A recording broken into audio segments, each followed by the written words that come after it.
बहुत बहुत स्वागत है दोस्तों आपका आज के इस मार्केट एनालिसिस के वीडियो में। चलिए दोस्तों देखते हैं क्या रहा कल का डेटा और आने वाले कल को किधर जा सकता है बाजार। तो रिटेलर्स गए हैं मिक्स टू बियरिश, डीआईएस दिखाई दे रहे हैं मिक्स टू बुलिश, एफआईस दिखाई दे रहे हैं मिक्स टू स्लाइड बियरिश बोल सकते हैं, but volumes are very less. But pros गए हैं मिक्स टू बुलिश। तो ये था बाय सेल का डेटा पार्टिसिपेंट वाइज सेग्रीगेटेड। अब यहाँ पे हमें वही डेटा दिखेगा इंस्ट्रूमेंट वाइज, यानी पहले index future, index call, index put, stock future and so on. आज जो बाय सेल थी कल की वो दिखेगी इस कॉलम में, और जो पोजीशंस कैरी फॉरवर्ड थी टोटल उससे पहले वो दिखेगी इस कॉलम में। उसमें बाय सेल कल का एडजस्ट कर देंगे तो ओवरऑल क्या पोजीशन कैरी फॉरवर्ड हुई है फ्राइडे तक के लिए, तो वो दिखेगी हमारे को इस कॉलम में। ये सब Nifty, bank Nifty, fin Nifty और मिड कैप निफ्टी मिक्सड है। नंबर ऑफ लॉट यानी नंबर ऑफ कॉन्ट्रैक्ट दिए हुए हैं। स्टार्ट करेंगे इंडेक्स फ्यूचर से, retail client, DIs, FIs and pros. तो ज़्यादा आप देखेंगे कुछ चेंज है नहीं पुराने डेटा में। 2400 लॉट का बाय आया है रिटेलर्स का, लगभग 90,000 लॉट उनके लॉन्ग है। 782 लॉट सेल किए डीआईएस ने, उनके 84,000 लॉट शॉर्ट है। 9300 लॉट सेल करके गए एफआईज, 30,000 लॉट शॉर्ट पहुंच गए हैं। 7600 लॉट बाय करके गए प्रोज, 25,300 लॉट वो लॉन्ग में है। इंडेक्स कॉल का डेटा देखें तो रिटेलर की काफ़ी सेलिंग आई है। 4,40,000 की नेट सेल में आ गए वापस 1,61,000 लॉट्स के साथ। 3,600 लॉट बाय किए हैं। एफआईज ने 2,57,000 लॉट ओवरऑल लॉन्ग में। 4,36,000 लॉट बाय करके गए हैं प्रोज, उनके अब 98,000 लॉट शॉर्ट रह गए हैं। इंडेक्स पुट को देखें तो वहाँ पे बफर शेयरों की फिर से सेलिंग आ गई है 68,000 लॉट की, लगभग 10,40,000 लॉट ओवरऑल सेल में है। 21,000 लॉट ओवरऑल सेल की हैं। और डीआईएस ने 3,55,000 लॉट ओवरऑल लॉन्ग है, पुट लॉन्ग है डीआईएस के। एफआईज भी 13,000 लॉट सेल करके गए, 5,11,000 लॉट पुट लॉन्ग है। 1,02,000 लॉट पुट बाय करके गए हैं प्रोज, उनके 1,73,000 लॉट ओवरऑल लॉन्ग में। स्टॉक फ्यूचर का डेटा देखें तो वहाँ से भी कुछ अच्छी खबर नहीं आ रही है। 18,000 लॉट सेल करके गए एफआईज, 4,74,000 लॉट ओवरऑल लॉन्ग में। रिटेलर्स को देखें तो रिटेलर्स थोड़े से मिक्स टाइप गए हैं, क्योंकि 3,000 लॉट स्टॉक फ्यूचर में सेल किए, 9,000 लॉट पुट बाय करी है, लेकिन 37,000 लॉट स्टॉक कॉल्स भी बाय किए हैं। तो मिक्स टाइप का डेटा वहाँ पे थोड़ा सा दिख रहा है रिटेलर के एंड पे। अब कैश मार्केट का डेटा देख लेते हैं। फिर से घर से सलाह करके आए थे दोनों इंस्टीट्यूशन, जितना तू बेचेगा उतना मैं खरीदूंगा। तो एफआईज ने बेचे लगभग 2,600 करोड़, डीआईएस ने बाय कर लिए लगभग 2,250 करोड़। बैलेंस जो था अराउंड 350 करोड़ के अराउंड का वो बाय किया रिटेलर्स ने। तो चलते हैं अब देख लेते हैं कि क्या रहा बाज़ार और किस तरीके से आने वाले दिनों में बाज़ार जा सकता है। तो जैसा हमारा दोस्तों व्यू था कि बाज़ार जो है वो एक तो आईटी सेक्टर के ऊपर हमें थोड़ा सा था कि आईटी सेक्टर चलना चाहिए। और आप देखेंगे निफ्टी के जो टॉप 5 स्टॉक्स हैं उसमें से 4 स्टॉक जो हैं टॉप गेनर्स वो आईटी सेक्टर से ही निकले। तो ये चीज़ पहली डिकोड हमने कर ली थी कि शायद थोड़ा सा बैंक निफ्टी हो सकता है नीचे की तरफ रहे, क्योंकि वहाँ पे कॉल राइटिंग काफ़ी विजिबल थी और आईटी सेक्टर जो है निफ्टी को होल्ड करे। बाजार ने एग्जैक्ट सेम स्क्रिप्ट प्ले करी और शुरू से लेके एंड तक यही स्क्रिप्ट जो थी वो कंटिन्यू रही। इनफैक्ट बाजार ने कोई बड़े मूव ही नहीं दिया इधर साइड्स। तो एक बड़ी स्लो पेस्ड एक्सपायरी थी। निफ्टी बैंक निफ्टी दोनों की एक्सपायरी एक साथ हो गई, क्योंकि आज छुट्टी थी थर्सडे के चलते। उसी के चलते हमारे को काफ़ी बड़े बड़े डेटा की अनवाइंडिंग भी देखने को मिल रही है। सो चलते अब आगे के क्या डेटा डेवलप हुआ है उसको चेक करते हैं।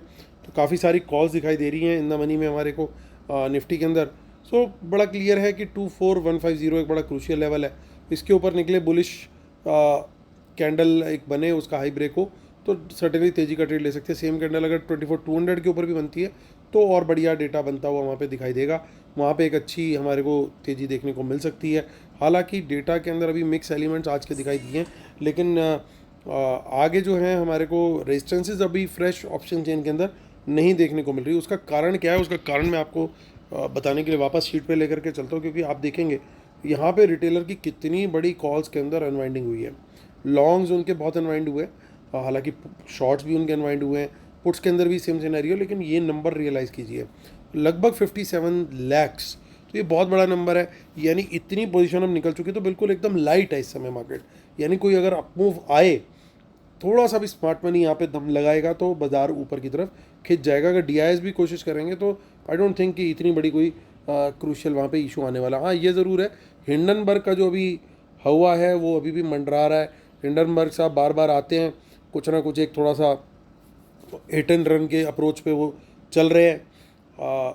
सो वहाँ से कुछ अगर कोई नेगेटिव न्यूज़ फ्लो आता है तो थोड़ी सी बाज़ार जो है रिएक्शन उस पर करता हुआ दिख सकता है। अदरवाइज़ एक बार तो उसको एब्जॉर्ब कर चुका है हमारा बाज़ार और काफ़ी मैच्योरिटी से वो न्यूज़ एब्जॉर्ब हो चुकी है। अब कुछ मेजर कुछ आएगा तो देखेंगे। फ़िलहाल तो यही लग रहा है कि 24,200 के ऊपर एक सेफ जोन है बुल्स के लिए, अगर इसको क्लेम करते हैं। और अगर 24,300 के ऊपर क्लोजिंग आ जाती है तो यू कैन से कि बुल्स आर बैक, क्योंकि जो हमने गेंस खोए हैं पिछले 2 दिन में, then we will be able to claim them और धीरे धीरे बाजार फिर वापस से इंच अप करना शुरू हो जाएगा। तो ये 2 लेवल बड़े क्रूशियल है। इनके ऊपर निकले बाजार तो हम सर्टनली वहाँ पे तेज़ी का ट्रेड जरूर कंसिडर करेंगे। इन द मनी में आप चेंज इन वाई कॉलम में देख सकते हो कि इन द मनी पुट्स में काफ़ी सारी पुट्स हमारे को देखने को मिल रही हैं। सो अगर हमारे को कोई शॉर्ट का ट्रेड लेना है, मैं प्रेफर करूँगा 24,100 के नीचे, या 24,200 से कोई रिजेक्शन आए तब, या 24,300 से रिजेक्शन आए तब। फर्स्ट प्रेफरेंस मेरी रहेगी 24,100 के नीचे ब्रेकडाउन आता है तो 24,000 तक का टारगेट इजीली मिलेगा और क्वांटिटी बढ़ा करके उसके नीचे फिर फर्दर शॉर्ट का ट्रेड हम ले सकते हैं। प्राइस एक्शन के लिए 5 या 10 मिनट्स की कैंडल का यूज़ हम कर सकते हैं। आगे की ऑप्शन चेन देख लेते हैं विच इज़ 29 अगस्त। और 29 अगस्त में देखिए कुछ इन द मनी कॉल्स हमारे को दिखाई दे रही हैं। सो ये एक थोड़ा सा पॉजिटिव साइन है। अगर बाजार 24,200 के ऊपर भी सस्टेन किया तो एक इंडिकेशन होगी कि ये इन द मनी कॉल्स जो है ये स्मार्ट मनी बाय करके, ये काफ़ी सारी आप देख सकते हो इन द मनी पुट्स के अंदर अनवाइंडिंग दिख रही है। कहीं ना कहीं पॉसिबल है कि ये पोजीशंस अब जो है थोड़ी सी घटाई हैं और शायद कोई तेज़ी की तैयारी दिख रही है।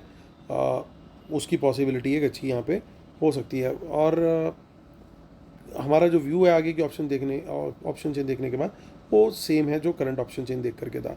चलते हैं बैंक निफ्टी की ऑप्शन चेन में। अब उसकी एक्सपायरी 21 अगस्त 49727 पे हुई है market close. In the money calls कुछ हैं, बहुत ज़्यादा तो नहीं मैं बोलूँगा, कुछ क्वांटिटी यहाँ पे दिखाई दे रही है हमें। और 700 के ऊपर निकलते हैं सर्टेनली एक अच्छा हमें मोमेंटम मिल सकता है 50,000 तक का। और 50,000 के ऊपर सर्टेनली क्वांटिटी बढ़ा करके लॉन्ग का ट्रेड ले सकते हैं, क्योंकि आप देख सकते हो ऑप्शन चेन बिल्कुल खाली है, कोई बड़ी रेजिस्टेंस यहाँ पे नहीं है। तो एक बड़ा मोमेंटम देखने को मिल सकता है। और स्पेशली कल जैसी जो बिल्कुल साइडवेज वाली मार्केट थी उसके बाद एक ट्रेंडिंग डे बिल्कुल बनता है, क्योंकि रिटेलर अभी थोड़ा सा वेट एंड वॉच जोन में जाने की कोशिश करेंगे जब इतने बड़ी क्वांटिटी अगर कॉल बाय की हुई स्वाहा हो जाए। क्योंकि ऑब्वियस है कि जब बाजार कुछ मूव ही नहीं दिया बाजार ने, तो वो कॉल्स के अंदर तो ऑब्वियसली जिन्होंने कैरी करी हुई थी उसमें लॉस ही हुआ होगा। ठीक है, और पर्टिकुलरली बैंक निफ्टी के अंदर तो माइनस में क्लोज हुआ, शायद निफ्टी में थोड़ा बहुत हम पॉजिटिव मोस्ट लाइकली क्लोज हुए होंगे, लेकिन वहाँ पे कुछ ज़्यादा निकला नहीं तब भी। It was very very very sideways type.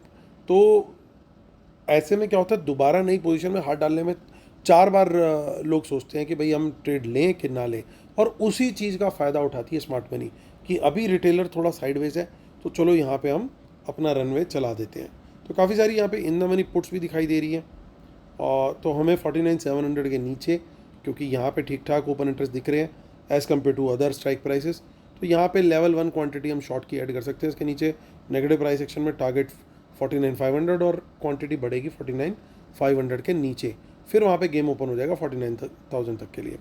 तो ऊपर का भी हमने बिल्कुल डिस्कस कर लिया। अब आगे की ऑप्शन चेन चेक कर लेते हैं विच इज़ 28 अगस्त। तो वहाँ पे भी ज़्यादा कुछ खास हमें देखने को नहीं मिल रहा, लेकिन इन द मनी पुट्स में अनवाइंडिंग जरूर देखने को मिल रही है। फिन निफ्टी की ऑप्शन चेन वो चेक कर लेते हैं। 20 अगस्त की है। सो लगभग 22,600 के आसपास की क्लोजिंग है। सो 600 का ही लेवल हमारे लिए मेक और ब्रेक है यहाँ पे। अगर कोई इस लेवल के ऊपर निकलते हैं तो अच्छी हमारे को यहाँ पे तेज़ी देखने को मिल सकती है। एटलीस्ट 800 तक का टारगेट पॉसिबल हो सकता है। और यही अगर नीचे निकलते हैं तो फिर 22,500 पे जा सकते हैं और उसके नीचे जो है फिर 22,400 तक का टारगेट पॉसिबल है। सो देख लेते हैं मिड कैप निफ्टी को। और मिड कैप निफ्टी की एक्सपायरी है 19 अगस्त और 12530 पे मार्केट हुआ है क्लोज। तो यहाँ पे हमारे लिए जो बुलिश लेवल है वो 500 के ऊपर है। जब तक इसके ऊपर है पॉजिटिव प्राइस एक्शन है तो तेज़ी की संभावना पूरी है और 600 तक का भी टारगेट अचीवेबल हो सकता है। और नीचे की तरफ जो है 500 के नीचे ही शॉर्ट करना ठीक रहेगा। और डाउन साइड भी यहाँ पे ओपन है, क्योंकि बड़ी सपोर्ट अगर आप ध्यान से देखोगे तो कोई हमें नहीं मिल रही है।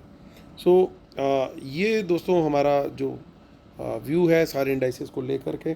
और चलते हैं अब हम डिस्क्लेमर और रूल्स पढ़ लेते हैं पहले, और उसके बिना अपने सेटअप को कंप्लीट नहीं मानते हैं। सो हमारा जो फ्री टेलीग्राम चैनल है उसको जरूर ज्वाइन कीजिए, इसी वीडियो के डिस्क्रिप्शन में उसका लिंक दिया हुआ है। और जो हमारी वेबिनार है दोस्तों वो शेड्यूल्ड है फर्स्ट संडे ऑफ सितंबर, तो जो लोग एनरोल हो रहे हैं उनको फ्री लाइव एनालिसिस और ट्रेड्स मिलते रहेंगे 2 मंथ्स तक। चलिए आते हैं मुद्दे की बात करते हैं। तो इंडेक्स फ्यूचर्स में एफआईज वापस से कुछ शॉर्ट करके गए हैं, फ्रेश शॉर्ट्स हैं, हालांकि क्वांटिटी अभी भी कम है, लेकिन डेटा को मैं देखूं तो इसके हिसाब से बड़ा क्लियरली वो नेगेटिव बन रहा है, चाहे स्मॉल नेगेटिव ही हो क्योंकि नंबर छोटा है, but still it is in negative territory. Call का डेटा मैं पर्सनली पॉजिटिव देख रहा हूँ। कारण 2 हैं बहुत बड़े, बल्कि 3। पहला ये कि बहुत बड़ी अनवाइंडिंग हो चुकी है, retailers are very light as compare now, और नेट बेसिस पे सेल में है, दैट इज़ नंबर 1।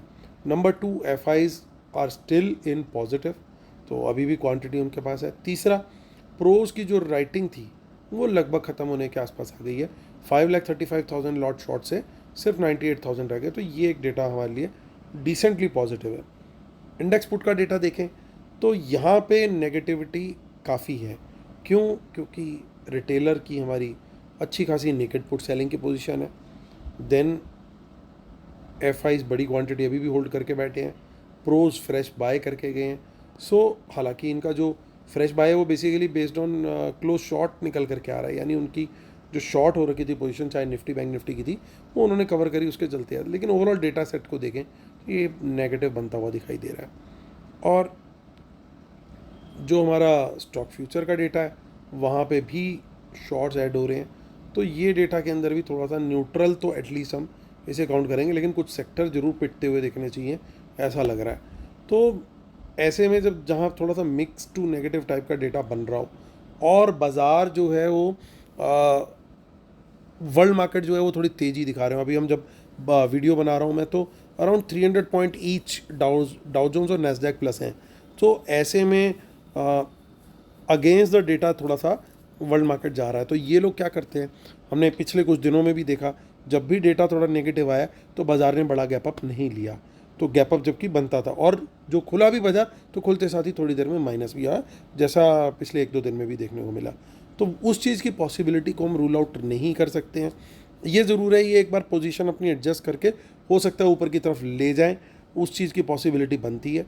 लेकिन जब भी डेटा के अगेंस्ट वर्ल्ड मार्केट होती है तो चॉपीनेस जरूर रहती है, और कल एक बार हम चॉपीनेस ऑलरेडी देख चुके हैं, तो उसकी कंटिन्यूशन तो जरूर रहेगी। लेकिन अगर लेवल के ऊपर एक बार 15 मिनट बाजार सस्टेन कर गया तो वापस यू कैन से कि बुल्स आर बैक, और बुल्स अपनी टेरिटरी में फिर जो है अच्छा परफॉर्म करते हुए निकल सकते हैं। लेकिन वहीं अगर हम कोई नेगेटिव कुछ हो गया कि डाउ जोन्स के फ्यूचर मॉर्निंग में माइनस हो गए, या कोई एशियन मार्केट्स डाउन हो गई, या हिंडनबर्ग साहब सुबह सुबह उठ करके कुछ और ट्वीट मार दिया उन्होंने, तो कुछ भी अगर नेगेटिव हुआ तो उस पर वॉच रखना जरा जो है बहुत ज़रूरी रहेगा। उस सूरत में जो है फिर वहाँ पे फिर बियर्स विल टेक ओवर। तो हमारे को बड़े ध्यान से अपने लेवल और टेरिटरी देख करके चलना है कि कहाँ पे मेक और ब्रेक लेवल है, उसके नीचे सस्टेन कर रहा है या ऊपर सस्टेन कर रहा है, इस बात को दिमाग में ज़रूर रखना है। सपोर्ट से बाउंस कर रहा है या सपोर्ट तोड़ करके और नीचे जा रहा है, या रेजिस्टेंस को तोड़ के ऊपर निकल रहा है, या वहाँ से रिवर्सल ले रहा है। तो इन बातों को बहुत ध्यान से आपको रख के चलना पड़ेगा। जो खास सपोर्ट और रेजिस्टेंसेज है वो हमने आइडेंटिफाई कर लिए हैं already based on option chain, और आई विल होप कि वो अच्छे से वर्क करेंगे एज़ यूजुअल, क्योंकि मनी जो होती है, मनी फ्लो वहाँ पे बैठा हुआ होता है, और वो इसीलिए मेनली वहाँ पे अच्छा सपोर्ट और रेजिस्टेंस का काम होता है। तो चलिए, उम्मीद करता हूँ दोस्तों आप लोग को वीडियो पसंद आया होगा। एक बार आप सब लोगों को इंडिपेंडेंस डे की बहुत बहुत शुभकामनाएं। कल फिर होती है आपसे मुलाकात, तब तक टेक केयर, बाय बाय।